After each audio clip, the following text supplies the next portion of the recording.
নমস্কাৰ, মই ৰাকেশ দাস। আজি আলোচনা কৰিব বিচাৰিছো পঞ্চায়ত নিৰ্বাচন জিকিবৰ কাৰণে আপুনি কেনেকুৱা ধৰণৰ কৌশল ব্যৱহাৰ কৰিব। আজি ইয়াৰ ওপৰত আজিৰ এই ভিডিঅ'টোত আলোচনা কৰিব বিচাৰিছো। আজিৰ এই ভিডিঅ'টো বনোৱাৰ কাৰণ হ'ল মোক বহুতে কমেন্ট কৰিছে, মোক ফোন যোগেদি মোৰ লগত বাৰ্তালাপ কৰিছে যে পঞ্চায়ত নিৰ্বাচন জিকিবৰ কাৰণে আমি কেনেকুৱা ধৰণৰ কৌশল ব্যৱহাৰ কৰিব পাৰো। ইয়াৰ ওপৰত এটা ভিডিঅ' বনাব। মই তেখেতসকলকো সহায় কৰিব বিচাৰিছো আৰু যিসকলে এইবাৰ পঞ্চায়ত নিৰ্বাচনত পাৰ্টিচিপেট কৰিম বুলি ভাবিছে মই তেখেতসকলকো আজিৰ এই ভিডিঅ'টোৰ জৰিয়তে মই সহায় কৰিব বিচাৰিছো। আপুনি বিভিন্ন ধৰণৰ কৌশল ব্যৱহাৰ কৰিব, আপুনি যিখিনি জানে, কিন্তু আটাইতকৈ গুৰুত্বপূৰ্ণ যিটো কৌশল ব্যৱহাৰ কৰিব সেইটো হৈছে ডোৰ টু ডোৰ কেম্পেইন। যিটো আমি ঘৰে ঘৰে প্ৰচাৰ কৰিব যাওঁ, সেই কাৰ্যসূচীটো আটাইতকৈ গুৰুত্বপূৰ্ণ ভূমিকা কৰে। বিভিন্ন ধৰণৰ আপুনি মিটিং কৰিব, ৰাজহুৱা স্থানত আপুনি মিটিং কৰিব, চোতাল বৈঠক কৰিব, কিন্তু কেতিয়াবা এনেকুৱা হয় যে যিখিনি মানুহ আপোনাৰ মিটিঙত আহিছে তেখেতে আপোনাৰ বিৰোধীৰ মিটিঙতো তেখেতসকলে গৈছে, কাৰণ সেই ক্ষেত্ৰত আপোনাৰ যিটো টকা পইচাৰ যিটো ভূমিকা, কোনোবাই যদি বেছি পইচা দিছে তেখেতৰ হৈ প্ৰচাৰ কৰিব, এনেকুৱা ধৰণৰ সমস্যাৰ আপুনি মুখামুখি হ'ব। আপুনি ধৰিব নোৱাৰিব যে কোন কাৰ ফালে আছে। কিন্তু ডোৰ টু ডোৰ যিটো কেম্পেইন, সেই কেম্পেইন যদি আপুনি ঘৰে ঘৰে আপোনাৰ লগত যাওঁতে দুই এজন আপোনাৰ শুভাকাংক্ষী লৈ যাব, গৈ পেলাই এটা কাৰ্যসূচী, এই কাৰ্যসূচীটোৰ নাম ৰাখিব প্ৰণাম কাৰ্যসূচী। এই কাৰ্যসূচীটো মই নিজে ভাবিছো আপোনালোকে অন্য ধৰণৰ নামো ৰাখিব পাৰে, কাৰণ মই সেইকাৰণে কৈছো যে প্ৰণাম কাৰ্যসূচী সেইকাৰণেই নামটো ৰাখিব, কাৰণ আপুনি গৈ পেলাই ঘৰৰ গৰাকীক প্ৰণাম কৰিব, সেৱা ল'ব, যে ক'ব যে মই এইবাৰ নিৰ্বাচনত আপুনি মেম্বাৰ বা জিলা পৰিষদ বা আঞ্চলিক পঞ্চায়তৰ সদস্য হিচাপে যদি থিয় হৈছে, দেন আপুনি ক'ব যে মই অমুক পদবীতে মই থিয় হৈছো, আপোনালোকৰ আশীৰ্বাদ লাগে, আপোনালোকৰ নিজৰ সন্তান ভাবি মোক আশীৰ্বাদ কৰিব। এই কথাখিনি আপোনালোকে প্ৰকাশ কৰিব ঘৰৰ গৰাকীক। আৰু এটা কথা লক্ষ্য ৰাখিব, যেতিয়া আপুনি প্ৰাৰ্থী হৈ যাব, তেখেতসকলৰ যি সমস্যা আছে, তেখেতসকলে কি ক'ব বিচাৰিছে, এই কথাবোৰ মন দি শুনিব। আপুনি নিজে কথা কম ক'ব, আৰু আপোনাৰ লগত যোৱা যিসকল ব্যক্তি আছে, আপোনাৰ যিসকল শুভাকাংক্ষী আছে, তেখেতসকলক কথা কমকৈ নিবলৈ ক'বলৈ দিব, কাৰণ কথা বেছি ক'লে তেখেতসকলে অনুভৱ কৰিব তেখেতে বেছি বকি আছে। আপুনি প্ৰাৰ্থী, সেইকাৰণে বিনয়ী হৈ কথাখিনি ক'ব আৰু খুব মন দি তেখেতসকলৰ কথাখিনি শুনিব যে তেখেতসকলে ক'ব বিচাৰিছে কি। কাৰণ বিগত বৰ্ষত হয়তো আপোনাৰ দৰেই কোনোবা প্ৰাৰ্থী তেখেতসকলৰ ঘৰত গৈছিল আৰু কৈছিল যে মই জিকি অহাৰ পিছত আপোনালোকৰ সম্পূৰ্ণ সমস্যা বা গাঁৱৰ সমস্যা মই সমাধান কৰিম, কিন্তু নিৰ্বাচনৰ বৈতৰণি পাৰ হ'ল আৰু তেখেতে সেই কথাবোৰ পাহৰি গ'ল। কাৰণ মানুহৰ মনত যথেষ্ট পৰিমাণে খং থাকে, কাৰণ এনেকুৱা বহু প্ৰাৰ্থী থাকে যে নিৰ্বাচনৰ সময়ত মিছা কথা কয়। আপুনি মিছা কথা ক'বলৈ যত্ন নকৰিব, কাৰণ আপুনি ওৱান টাইমৰ কাৰণে প্ৰাৰ্থী নহয়। ভৱিষ্যতত যদি এগৰাকী ভাল ৰাজনীতিবিদ হ'ব বিচাৰিছে, আত্মবিশ্বাসৰ সৈতে আৰু সঁচা কথাবোৰ মানুহৰ আগত সদায় প্ৰকাশ কৰিবলৈ যত্ন কৰিব। কাৰণ চাওক, ৰাজনীতিত বহু ব্যক্তি আহে, এটা সময়ত বিলীন হৈ যায়, পৰৱৰ্তী সময়ত মানুহে খুব বেয়া পাই থাকে কাৰণ তেখেতৰ আচৰণ ভাল নাছিল।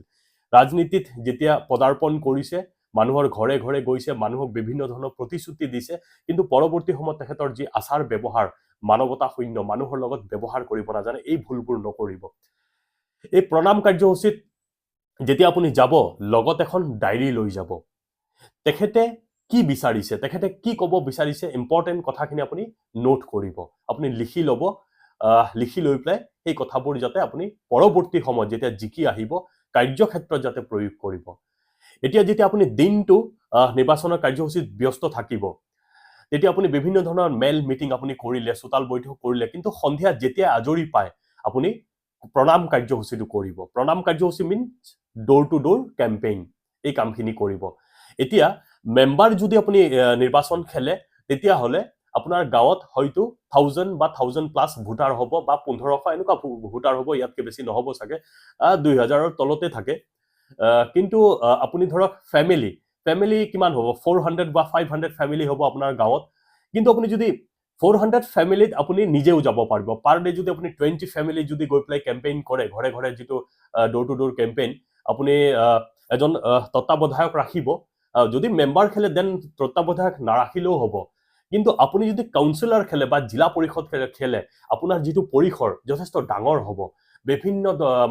বহুতো গাঁও থাকিব, বুথ থাকিব, পঞ্চায়ত থাকিব আপোনাৰ আণ্ডাৰত। আপুনি সকলো ঘৰত নিজে যাব নোৱাৰিব, যিমানখিনি পাৰিব আপুনি নিজে যাব, কিন্তু আপুনি এটা গোট বনাব, 4-5 জনীয়া এটা গোট বনাব প্ৰতিটো গাঁৱত। গোটত যিখিনি মানুহ ৰাখিব, বিশ্বাসী মানুহ ৰাখিব, বিশ্বাসী মানুহ ৰাখিব আৰু সামাজিক গ্ৰহণযোগ্যতা থকা মানুহ ৰাখিব তেখেতসকলে ঘৰে ঘৰে যাব আপোনাৰ হৈ পেলাই প্ৰাৰ্থীৰ হৈ পেলাই যাব গৈ পেলাই আশীৰ্বাদ ল'ব প্ৰাৰ্থীৰ হৈ পেলাই আৰু তেখেতসকলে গৈ পেলাই যেতিয়া যাব প্ৰণাম কৰিব যে আমি অমুকৰ হৈ আহিছো এবাৰ সমূহ ৰাইজৰ আশীৰ্বাদত তেখেতে প্ৰাৰ্থী ৰূপে থিয় দিছে তেখেতক আপোনালোকৰ বহুমূলীয়া ভোটটো দি কৃতাৰ্থ কৰিব বা আশীৰ্বাদ কৰিব কথাখিনি কওঁতে বিনয়ী হৈ ক'ব আৰু কথা কম ক'বলৈ দিব ঘৰৰ গৰাকীয়ে প্ৰাৰ্থীগৰাকীৰ বিষয়ে কি বিচাৰে কেনেকুৱা ধৰণৰ বিচাৰে এই কথাবোৰ নোট কৰিব দিব এনেকৈ কিমান দৈনন্দিন তেখেতসকলে ডোৰ টু ডোৰ কেম্পেইন কৰি আছে ইয়াৰ এটা তথ্য ৰিপৰ্ট কৰিব মানে তথ্য বনাব আপুনি আৰু এই গোটেই কাৰ্যসূচী পৰিচালনা কৰিবৰ কাৰণে এজন তত্ত্বাৱধায়ক দিব আপুনি যে ধৰক গাঁৱে গাঁৱে যদি পাৰে আপোনাৰতো শুভাকাংক্ষী থাকিবই ভাল মানুহ এজন আপোনাৰ সহতত্ত্বাৱধায়ক হিচাপে নিযুক্তি দিব বা আপুনি দায়িত্ব দিব আৰু এজন গোটেই কাৰ্যসূচীটো মনিটৰিং কৰিবৰ কাৰণে এজন তত্ত্বাৱধায়ক দিব যে অমুক গাঁৱত আজি কিমান প্ৰণাম কাৰ্যসূচী ৰূপায়ণ কৰা হ'ল এনেকৈ আপুনি কামখিনি কৰিব আশা কৰোঁ আপোনাৰ নিৰ্বাচনত জয়ী হোৱাৰ বাট মুকলি হ'ব মানুহে আপোনাক বিশ্বাসত ল'ব ইয়াৰ উপৰিও এবাৰ যদি আপুনি পঞ্চায়ত নিৰ্বাচনত জয়ী হ'ব বিচাৰিছে মোৰ এই পঞ্চায়ত নিৰ্বাচনৰ ওপৰত লিখা এই ফাইলটো আপুনি অধ্যয়ন কৰক এই ফাইলটো পঢ়িলে আপুনি বিভিন্ন কথা জানিবলৈ সক্ষম হ'ব কেনেকৈ নিৰ্বাচন পৰিচালনা সমিতি বনায় কেনেকুৱা ধৰণৰ বিভাগবোৰ দিয়ে বা কেনেকুৱা ধৰণৰ কৌশল ব্যৱহাৰ কৰিলে আপুনি ৰাজনীতিত আপুনি সাকসেস হ'ব বা মিটিঙত গলে কেনেকৈ কথা পাতিব সুতাল বৈঠকত কেনেকৈ কথা পাতিব আপুনি নিজাববীয়াকৈ কেনেকৈ কৌশল ব্যৱহাৰ কৰিব এই গোটেই কথাবোৰ এই ফাইলত সন্নিবিষ্ট কৰা আছে আৰু আটাইতকৈ ডাঙৰ কথা আপুনি ভাষণ সুন্দৰকৈ দিব লাগিব মেল মিটিঙত যেতিয়া আপুনি যাব আপোনাৰ ভাষণৰ প্ৰতি মানুহ আকৰ্ষিত হৈ পেলাই আপোনাক ভোট দিব দেন আপোনাৰ কথা কোৱাৰ শৈলী ভাল হ'ব লাগিব কেনেকুৱা ধৰণৰ শব্দ ব্যৱহাৰ কৰিব এই গোটেই কথাবোৰ এই কিতাপখনত লিখা আছে এই ভাষণ অভ্যাস কিতাপখনত আপুনি যদি পঢ়ে আপুনি ভাষণ দিয়াৰ ক্ষেত্ৰত যথেষ্ট পৰিমাণে সহায় কৰিব ইতিমধ্যে অসমৰ বিভিন্ন প্ৰান্তত মোৰ কিতাপ গৈছে পঞ্চায়ত নিৰ্বাচনৰ ওপৰত মোৰ এই ফাইলটো মানুহে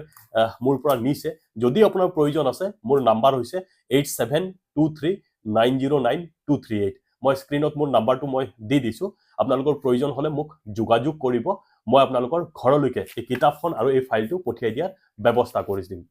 আপুনি চাওক নিৰ্বাচন খেলিব আপোনাক বহু মানুহে পজিটিভ কথা ক'ব আপোনাক নেগেটিভ কথাও ক'ব আপোনাক লগত থকা মানুহে কিছুমানে সাপোৰ্ট কৰিব কিছুমানে এনে আপোনাৰ লগত থাকিব কিন্তু মনৰ পৰা আপোনাক সাপোৰ্ট নকৰিব এনেকুৱা ধৰণৰ মানুহৰ মুখামুখি হ'ব আপুনি কাৰোবাৰ পৰা কিবা